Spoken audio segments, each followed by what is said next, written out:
Sardegna Archeologica visiterà l'antica città romana di Fordongianus, ma apre la città una bellissima chiesetta con una storia antichissima, è la chiesetta di San Lussorio. Andiamo a visitarla.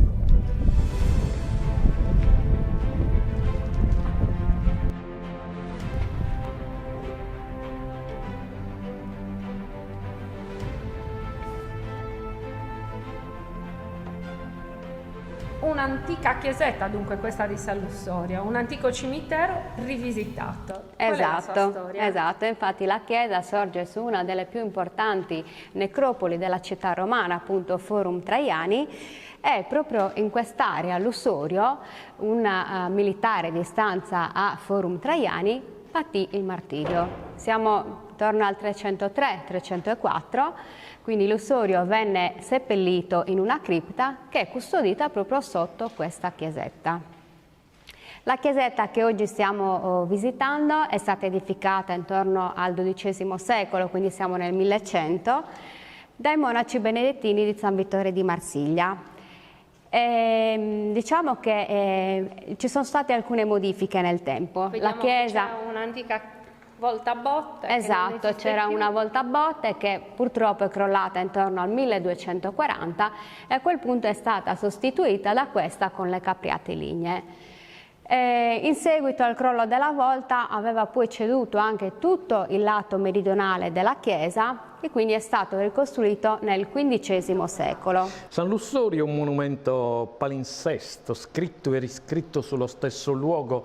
In effetti l'antico collega Vincenzo Fiocchi Nicolai, che ha pubblicato negli atti dell'ultimo congresso nazionale di archeologia cristiana i risultati di una sua indagine sul San Lussorio, tende ad escludere il culto dell'acqua nella cripta di San Lussorio, che era stato invece ammesso dalla Letizia Paniermini, prima professoressa di archeologia medievale nella Università di Cagliari e in generale in Sardegna. Sta di fatto che abbiamo notizie ottocentesche di un umidore all'interno della cripta che fa sì che anche d'agosto il fango risulti intriso d'acqua, ritenuto salutifero. Il problema è verificare in che punto della storia complessa di questo santuario si situi la tradizione di un fango salutifero. Ecco. Sta di fatto che noi abbiamo con grande probabilità a San Lussorio, nel sotterraneo, nell'ipogeo, quella che sembra essere la struttura monumentale a forma di piccolo arco quadrifronte in onore di San Lussorio. Dunque le spoglie del santo dovrebbero essere ancora in questo ipogeo, i pavimenti in mosaico che ci mostrano una duplice fase, ci indicano anche la ricchezza e il decoro di questo spazio che poté essere fondamento ideale e reale della basilica soprastante. Poi si ebbe, è vero, una ricca serie di sepolture ad sanctum, quindi vicine al corpo di San Lussorio, tra cui quelle di 3 vescovi di Forum Traiani, Vittore in primo luogo, Stefano e poi un altro anonimo per lo stato frammentario dell'iscrizione. Si possono vedere intorno alla chiesa molte sepolture. Sì, e anche all'interno della chiesa, e si può vedere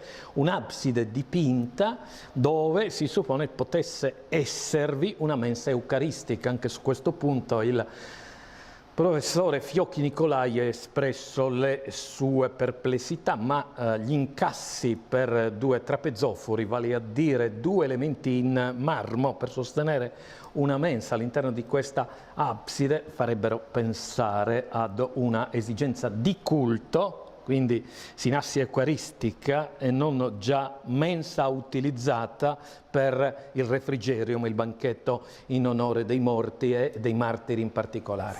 Questa è proprio la parte più antica della cripta, costituita da questo corridoio voltato a botte, e proprio qua all'ingresso possiamo osservare le canalette dove avvenivano i culti in onore all'acqua, quindi culti pagani.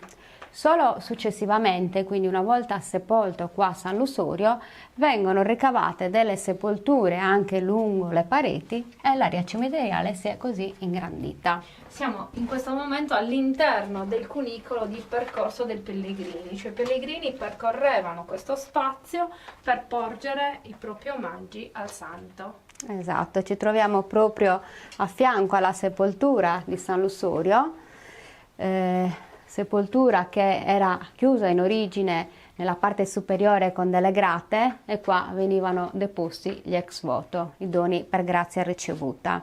Un culto che inizia in che periodo? Lussurio venne martirizzato intorno al 303-304 e successivamente poi i fedeli, come allora si usava, chiedevano di essere sepolti vicino a questo martire. Quindi intorno abbiamo delle sepolture di personaggi importanti che personaggi vivono privilegiati. uno spazio in cielo, no? Esatto. Più vicino si è alla chiesa o al santo, più vicino si è agli occhi di Dio. Esatto. Dunque, altre sepolture di questo spazio antico di sepoltura cristiana, paleocristiana, e poi ancora lo spazio invece ad un altro santo, Sant'Archelao, esatto, la cui sepoltura è stata individuata nel 1615. Oggi è patrono di Oristano. Patrono di Oristano, le reliquie di Archelao sono state prelevate appunto nell'anno del ritrovamento e successivamente trasferite nella cattedrale.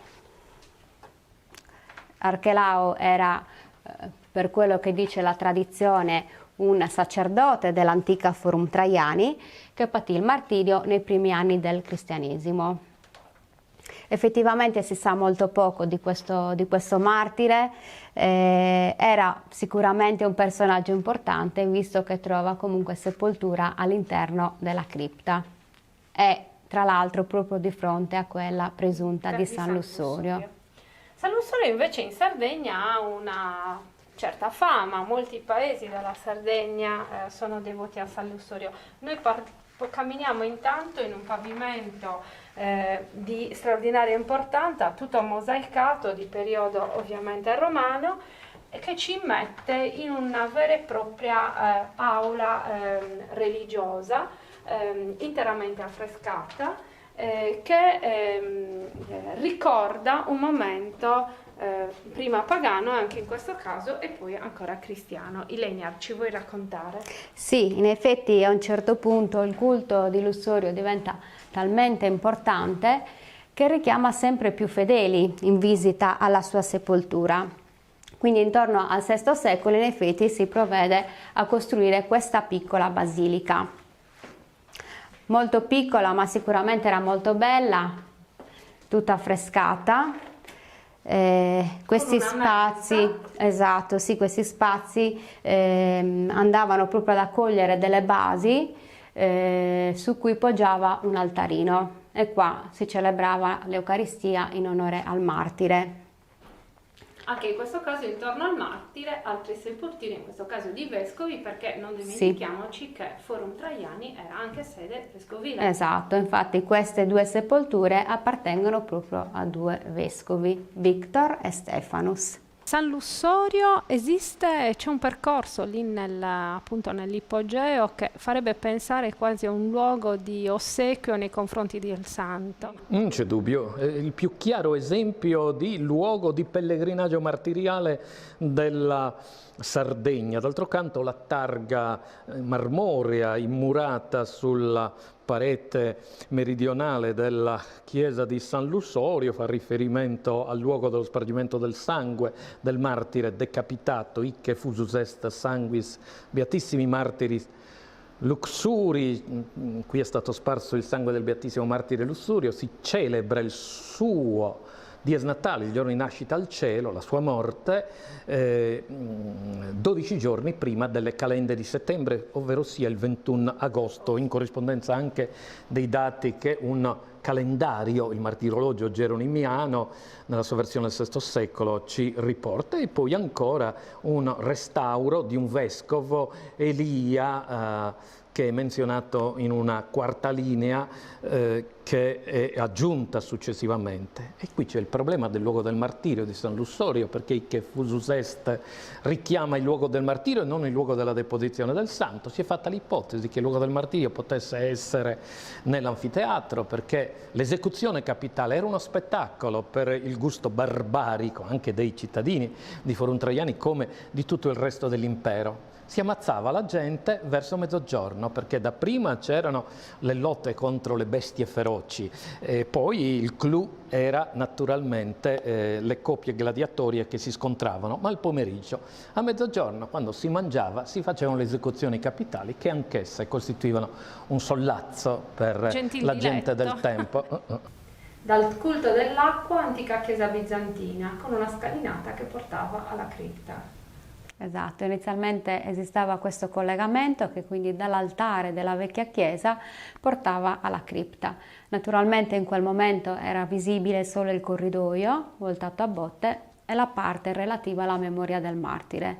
Quindi solo in un secondo momento viene messa in luce questa parte, quindi questa basilica, e a quel punto si provvedette a ripristinare il vecchio ingresso. Tra l'altro si possono ancora notare i segni della scalinata che in origine portavano in visita, sì, al percorso delle pellegrine. Esatto.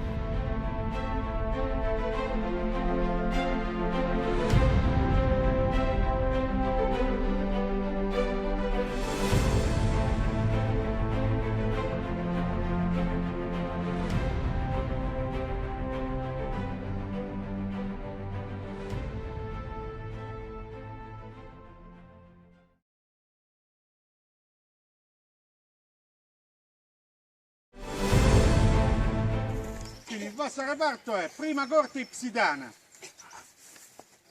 Guidate?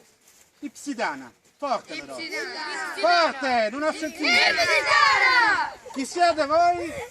Ipsidana! Voce! Ipsidana! Oh, grazie.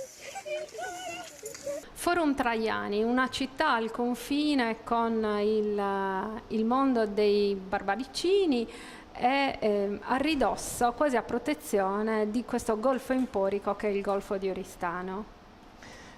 Noi siamo sulla riva sinistra del fiume Tirso, del maggiore fiume della Sardegna. Non c'è dubbio che il Tirso rappresenti un vero elemento di confine tra le popolazioni urbanizzate e le popolazioni indigene della Sardegna, sprezzantemente definite civitates barbarie, comunità non urbanizzate della barbaria, della da cui il nome barbaggia. Barbaricini, Sì, giusto professore? Certo. Ora, con grande probabilità la colonia Iulia Augusta Auselis a 500 metri a monte di Usellus fu la vera struttura urbana che diede luogo alla fondazione dapprima delle acque ipsitane e poi di Forum Traiani. La colonia Auselis si estendeva col proprio territorio fino al fiume Tirso. Sulle sponde del fiume Tirso ci sono le sorgenti di acqua termale e perciò queste acque ipsitane, così chiamate dal geografo Tolomeo e da una iscrizione perduta rinvenuta a Fordongianus, sono un elemento decisivo per lo sviluppo dell'insediamento. E però c'era la necessità di controllare il guado del fiume Tirso, non esisteva ancora il ponte, per evitare sortite delle popolazioni della Barbaggia.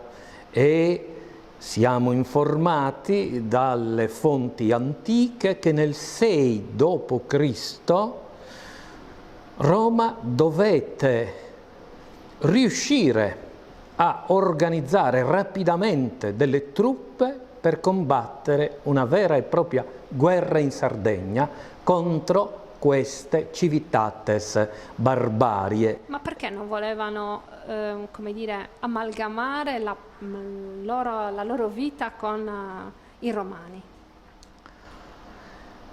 È interessante notare che ad Esulo, dunque nel cuore della Barbagia, in occasione della visita pastorale del 1910 dell'arcivescovo di Oristano Tolu, in Barbaricino gli fu rivolto da un aitante giovane in costume desulese un discorso di tal fatta: benvenuto il rappresentante del Signore, noi barbaricini non abbiamo ceduto mai ai conquistatori, né i romani ci sono riusciti, né gli spagnoli, ma siamo felici di cedere di fronte alla forza del cristianesimo. Al di là della enfasi di queste parole, 106 anni fa si aveva piena coscienza di questa resistenza alle pressioni esterne. Il professor Lilliu di venerata memoria aveva teorizzato la costante resistenziale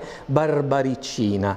Sta di fatto che, se è vero che i sardi anche dell'interno ebbero rapporti soprattutto di scambio mercantile con popolazioni varie, fenici, greci, etruschi, cartaginesi, è pur vero che essi mantennero la propria lingua, quello che è definito il paleosardo, che si riverbera in particolare nei toponimi dell'interno. Essi a lungo mantennero forme religiose e culturali proprie della loro atavica civiltà. Ecco allora che i romani dovettero concentrare a Fordongianus la coorte prima dei corsi, e anzi l'anfiteatro, che è stato rimesso in luce seppure parzialmente con il prezioso lavoro dei detenuti della casa circondariale di Oristano, fu verosimilmente al principio il campo per le esercitazioni militari. Noi abbiamo notizia in vari luoghi di confine dell'esistenza di anfiteatri castrensi. Quindi con l'obiettivo di colpire io posso dare un colpo di scudo. Se sono bravo e lui magari è distratto, ho già dato il primo colpo. Se invece lui il colpo l'ha assorbito bene, posso usare lo scudo per aprire la sua difesa. Quindi magari posso puntare alla gamba. Allora se io punto alla gamba, lui si scopre sopra e posso colpire da sopra. Posso invece al contrario colpire verso il viso. Se lui copre il viso lascia scoperta la gamba e quindi posso colpire la gamba. Quindi questa qui era più o meno la tecnica utilizzata dai legionari come combinazione tra gladio e scudo. Non un foro inizialmente, ma una grande caserma, un villaggio diciamo a ridosso di un castrum, di un accampamento militare. Sì, il castra della corte prima dei corsi, non ancora noti archeologicamente, dovettero necessariamente esistere. D'altro canto noi sappiamo che Augusto dovette prendere sotto di sé, togliendola al Senato, la provincia della Sardegna e della Corsica in occasione di questi torbidi militari bellici del 6 d.C. E questo è sicuramente rilevante, ma le comunità non urbanizzate della Sardegna fecero un atto d'omaggio a Tiberio, il successore di Augusto, proprio a Fordongianus, nelle acque ipsitane. La targa, ecco, testimonia questa volontà delle civitates barbarie di stabilire un rapporto d'intesa con i romani, il che non significò che tutto andasse a puntino, poiché si dovette attendere probabilmente il 111 d.C. con il nuovo proconsole della Sardegna, Gallonio, che per incarico di Traiano fondò il Forum Traiani, quindi un centro di mercato che inaugurava una nuova politica anche urbanistica a Fordongianus. E quindi diventa una vera e propria città? Sì, non c'è dubbio che nonostante sul piano linguistico-giuridico forum non sia ancora la forma cittadina, essa è preannunziata dallo stesso forum, tant'è vero che in una targa del pretorium, quindi della residenza lungo gli spostamenti verso il nord della Sardegna del governatore della isola, il pretorio di Muru de Bangius di Marrubiu, è menzionata la Civitas Foro Traianensium. Siamo nell'epoca di Caracalla, siamo dunque verso il 212-217 d.C. e Forum Traiani è divenuta una civitas, una città. Ha parlato di lotte gladiatorie, c'è una conoscenza di zone di palestre, di un ginnasio di riferimento? Allora, certamente l'anfiteatro che supponiamo castrense di età augustea o di età tiberiana, quindi il più antico anfiteatro della Sardegna, più antico di circa 80 anni rispetto a quello di Carales, venne arricchito di una nuova struttura in modo che si ingrandisse il numero dei posti. Si passò da circa 1500 a 3500 posti e questo a quanto pare in epoca severiana, tra lo scorcio del secondo e il principio del III secolo d.C. L'anfiteatro ci richiama attraverso la sua porta triunfalis che guarda verso nord, cioè verso l'abitato di Forum Traiani, alla Pompei, cioè alla processione che si svolgeva dei gladiatori, ma anche dei sacerdoti, anche dei notabili della città e del popolo, dalla Forum Traiani all'anfiteatro stesso. C'erano altri spazi tra la città e l'anfiteatro con la sua porta trionfale? Sì.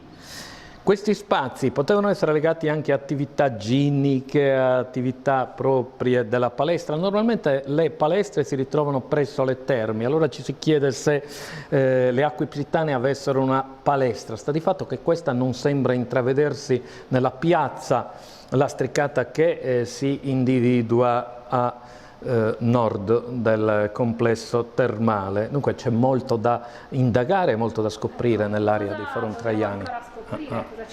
Bene, c'è per esempio l'acquedotto che aveva due rami, ha delle arcate che sono crollate, ma si può seguire dalle fonti di Spadula e dalle altre fonti nel settore più prossimo alla riva sinistra del Tirso, i due rami dell'acquedotto che si incongiungono verso l'attuale mattatoio di Fordongianus, che poi proseguono e giungono anche nella zona termale dove si legge chiaramente l'ultimo tratto del condotto dell'acquedotto romano. E invece lei ha parlato di una zona di spettacoli, manca il teatro. Esisteva un teatro? Bel problema, perché in realtà noi abbiamo chiaro il teatro di Nora, probabilmente di età cesariana. Ci sono altri teatri in Sardegna. Carales aveva il suo teatro, è la cosa più probabile. A Turri Ribisoni di Porto Torre si ritiene che una collina che restituì alcune testimonianze probabilmente afferenti al teatro nell'Ottocento, una collina non lungi dal porto, potrebbe essere il luogo anche fisicamente più adatto al teatro. Per Tarros si è indotto da alcuni resti di tagli nella roccia ad ipotizzare un anfiteatro sulla falda orientale della colle di Torre di San Giovanni. Quindi i teatri potrebbero moltiplicarsi, ma in linea di massima nel mondo romano la passione maggiore è per gli anfiteatri, quindi non ci dovremmo stupire che in Sardegna, accanto al grande anfiteatro di Carales, a quello minore di Forum Traiani vi siano gli anfiteatri piccoli di Nora, scomparso, ma Nora è l'unico centro che abbia anfiteatro e teatro, di Sulci e poi ancora di Olbia col punto interrogativo e poi anche quello di Turri Bisonis distinto dal presumibile teatro. Al fianco! Dai!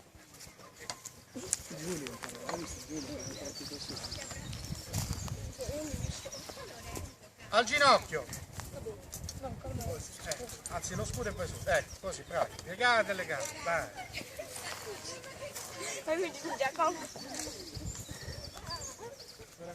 Parati! Avanzate 2 passi. No, troppo. In fila. Non vi dovete toccare ancora. Testa. Non vi dovete toccare, Non vi dovete toccare. Fianco. Fianco. Ginocchio.